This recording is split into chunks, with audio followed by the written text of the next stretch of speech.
Hi, I'm Marc Prensky. I'm an independent thinker and writer on the topic of education, and I try to think of myself as a practical visionary. I try to be practical for those who are doing education today, but visionary about what we need for tomorrow. I want to talk about the topic of future-cation. Why? Because we don't need to talk about how to do old education better for today's world. It's a new world. We have to learn how to educate for the future. That doesn't mean we eliminate the past, but the past, as Shakespeare says, is prologue. We need to respect the past, but not live in it. So there are two kinds of future-cation. One are practical things that we can do today in classrooms. So for example, I have a son who's in third grade and they're studying flat maps instead of globes. And today we have globes that you can climb inside and you can project all over the place and you can use Google Earth. And we have to move toward the future in all the things we do. We read old literature, but we don't read speculative literature, which is science fiction. Plenty of things in that area. On the other hand, there is visionary future-cation. And this is important because we live in a new world context. And in this context, I don't think anybody in the world is getting the best education that we could possibly offer them. The new context consists for me of four big things. The first is VUCA.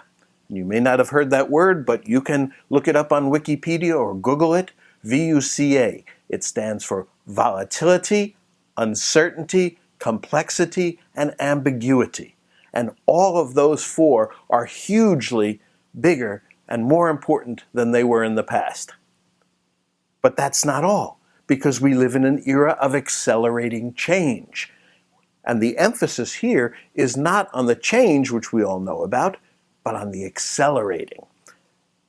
Things are not just going faster, they're going faster and faster and faster. And this is something that human beings have never had to deal with before. So again, we have to learn. But wait, as they say on television, there's more. Because we now have tools to deal with all these things that we didn't have before.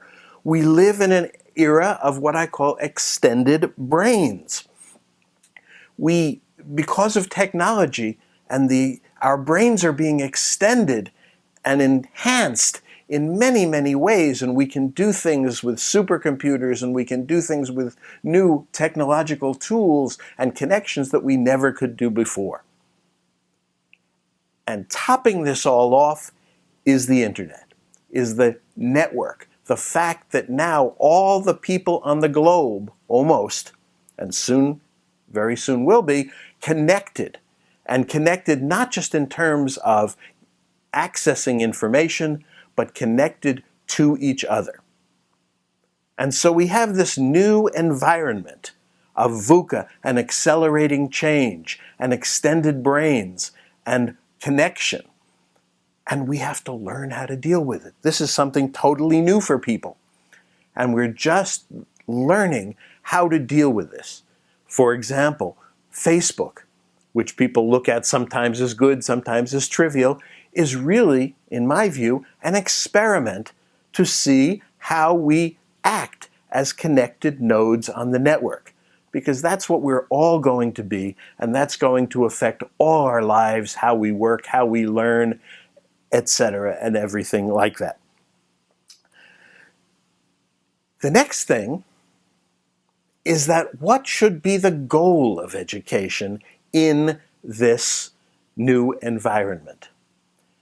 And as I started to think more and more about education and read all the books, I became increasingly frustrated with the word learning.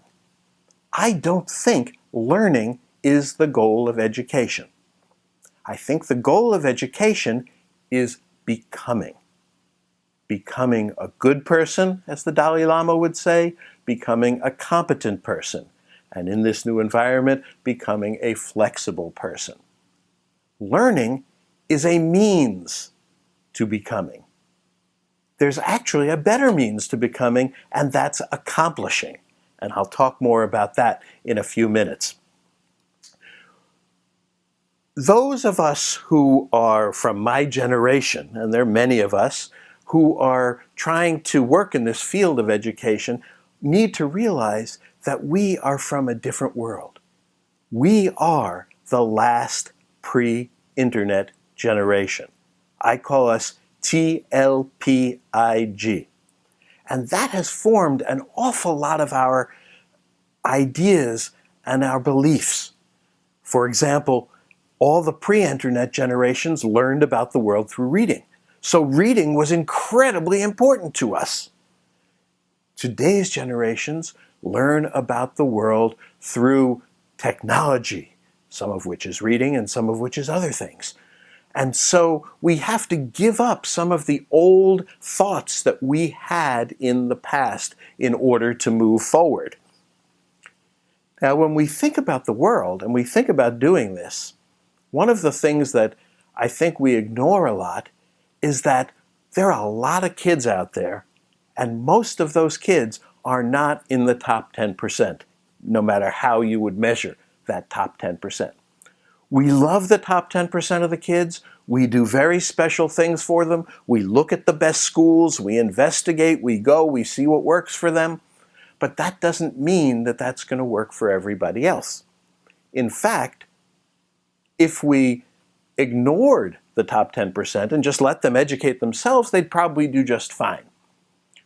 What we have to think about, and I don't think we have a clue right now as to how to do this, is how to educate the other 90% in the world. And I think the answer to that is going to be based around passion and excitement and what people really want to do. So I have an idea for a different kind of curriculum in the world. I think the problem that we've had in education is not how to teach, but really what we teach. We focus on the wrong things. We focus on math and language arts and science and social studies, when the real skills that a person needs, any person, are effective thinking, effective action, effective relationships, and effective accomplishment. And if you talk to almost anybody in the world, whether they're an adult or whether they're a student, they will tell you and probably agree that those four things are essential. So why aren't those the four things that we teach? Now, we have lots of people talking about other pieces of this, like creativity and critical thinking and communication. Those are pieces of all of this. But our curriculum is enormously impoverished. We know, for example, the 7 habits of highly effective people. But for the main part, we don't teach them to our kids. Are we hiding something from them? We don't do a good job of teaching action. We don't do a good job of teaching relationships. We don't do a good job of teaching many elements of thinking, such as systems thinking or design thinking, or finding your own passion. That's a part of thinking as well. And so we need to do this, but altogether, the reason we're doing this is so that people can accomplish things. And that's what I really want to focus on last, which is accomplishment-based education. We don't have that today. We have achievement, but that's not the same thing as accomplishment. Accomplishment is doing projects that make a difference in the real world. And I see more and more cases in good schools of people pointing out, oh, my kids did this. They designed a playground. They went to the community and they got it approved and then they built it. Or my kids developed a robot for a kid who's homebound. Kinds of projects that are real. That's what gets our kids turned on, and that's what we need to do instead of the artificial problems that we now have, or even that we have in this so-called problem-based learning. Finally, what should be the role of the teacher in this new environment? Do we even need teachers in this age of technology? Many people ask that question. My sense is absolutely we do. Children need adult guidance to become the people we want them to be. Many people have pointed out that the role of the teacher is a coach and a guide and a partner in helping kids teach themselves on the internet. And I think that's right. The internet can do a huge amount. But what teachers also need to focus on is what technology can't do. And to me, there are 4 things. The first is really motivate deeply. That's something that often comes from people. The second is to respect the kids. And not just to respect them, but to be respected so that we have mutual respect in our environment. The third, which is the most important factor in a teacher, is empathy. We need our teachers to be the most empathetic people that we can have. Those are the teachers that kids remember. And the fourth is what we mentioned earlier, passion. It's okay and it's good for a teacher to have passion, but a teacher needs to be able to recognize and develop and bring out the passion in each one of these students. And to me, the one place we have consensus in the world in what future education should be is that it should be based on the individual passions of each of our students. Thanks.